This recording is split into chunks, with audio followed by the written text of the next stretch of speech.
I want to tell you a story. Not about success, not about failure. This is a story about someone who didn't lose anything at all, and yet slowly lost his life. Every morning, he woke up at the same time, went to work, did his job well enough that no one complained.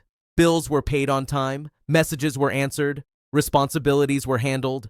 From the outside, his life looked fine. Nothing was wrong. And that's where the problem began. Years earlier, he had plans. Not unrealistic dreams, just honest ones. Things he wanted to try, things he wanted to become. But life intervened. Responsibilities appeared. Timing never felt right. And every time he told himself, not now, later. Later became tomorrow. Tomorrow became next year. And one day he stopped asking himself what he wanted at all. Here's what most people miss. He wasn't unhappy. There was no pain pushing him to change, no crisis, no breakdown. Just comfort, routine, predictability. And comfort did something dangerous.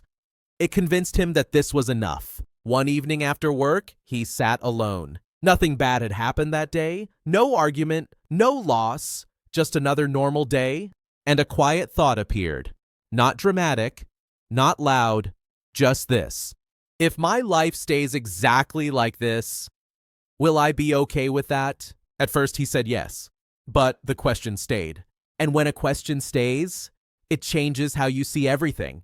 He started paying attention. How often he said, someday. How often he avoided discomfort. How often he chose familiar over meaningful. And he realized something uncomfortable. He wasn't living badly. He was living carefully.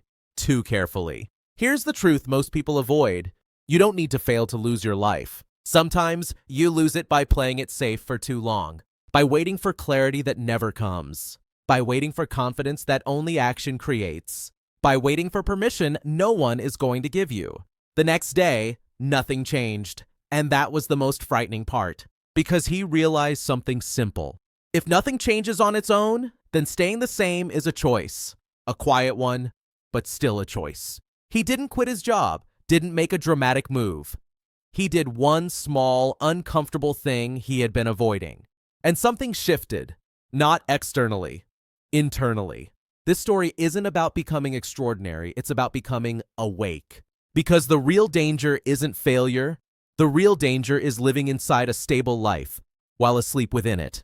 If you're listening and thinking, nothing is really wrong with my life, pause. Nothing being wrong doesn't mean everything is right. So ask yourself this, honestly, are you choosing this life or just adjusting to it? Think about that.